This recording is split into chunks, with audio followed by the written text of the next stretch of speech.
Good. How close are you to full speed? I think I'm about 80%. 80%? Yeah. What do you consider your full speed now? I don't know. I think my 80% still, faster than most of the guys that's out here. So just trying to keep my mental game sharp, try to stay in tune, help the young guys out as much as possible. And I'm just happy I'm back out here with the guys. Are you surprised you're doing as much as you are right now? Yeah, early on when we first got out here, I wasn't sure, but I had to test it out just to see. When I'm in walkthroughs, that's easy, but when you're out here and everybody's running full speed, that's when you can really gauge what's happening. So that's why I get my best gauge yet, and so far so good. What was the prognosis so far? What you're supposed to be at what time? They know not to talk to me like that. I just go with the flow, and God's good. The healing is taking care of itself. I'm really grinding, and it's paying off. How tough was it mentally when you got hurt? You had that tweet about maybe retiring. Was that just the shock of that? Yeah, I think it was definitely the shock of the moment, especially when you're having, I felt like that was one of the best seasons I was having in my career. And, I had the pick in my hand, and, just right there and it's gone. And, this is my foundation, my legs, and for my legs to be broken, I never went through anything like that. Of course, I had a shoulder, but it's nothing like, my speed. What did it take you to get over that and get it, I got to come back? I took a couple of trips with the family. We was out in Jamaica, and, I was just thinking, just talking with them and, talking with myself. And, I had a vision, and it was definitely paying off for me last year. I just try to maintain that vision in my head and try to unleash it when I get back out here. What changed your mind? When did you change your mind and say, oh, I can do this and come back? I couldn't tell you exactly at what point. It was a little bit of everything. I just felt like it wasn't time. I saw Eric Berry get that huge deal. It ain't never enough of that.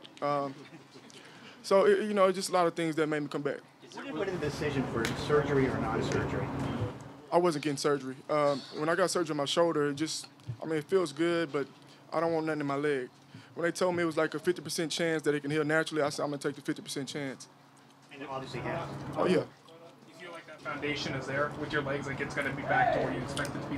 Yeah, it will. I still got my explosion, my mental game sharp, and that's going to take care of everything. When you were going through this, did you target OTAs and minicamp to be on the field, or is this a surprise to you? I didn't have any target. My goal was just to work my butt off and just to let the chips fall where they may. I'm not a doctor. Most of the times, I just feel like the doctor just kind of give you something. I'm not going to take that. I'm just push the limits and see, where I fall at the end of it. Was there a moment in this process of getting back that you kind of felt like, okay, I'm gonna be okay, and kind of your confidence got back? Yeah, when I'm out there doing DB drills, it's an up and down process. Some days I leave the facility pissed off. Because when you don't get any action, you're like, damn, I feel like I'm slipping. But other days I leave here like a big kid. So it's an up and down process for me. You have any doubt that you're gonna be ready for the first game? I'll be ready for the first game. Would you say you're about 80%? How will you know when you're to 100, and what's kind of the difference there? I know. I'll feel it. I think being 100 is also a part of my mental game too. So if I'm ahead of the game and I know what's coming, I know I can't be stopped in that way. You say you thought you think you're having your best season. What did you feel like you were doing so well up to that point? It's hard for me to explain, man. It's such a team game. I don't want to sound like a selfish person, out here. I just did a lot, in my eyes, out there. How tough was it to watch the defense struggle? It was very tough. You got your guys out there that you work so hard with, and when you see them not having success like that, you don't want to say you feel sorry for them. You're just pissed off that you just can't be out there to help out. I don't know if I would have changed anything, but it just sucks. How did you watch those games, Earl, when you were able to get Yeah, out? I was at a bowling alley. I had a big party at the bowling alley, so I was just sitting back and watching it.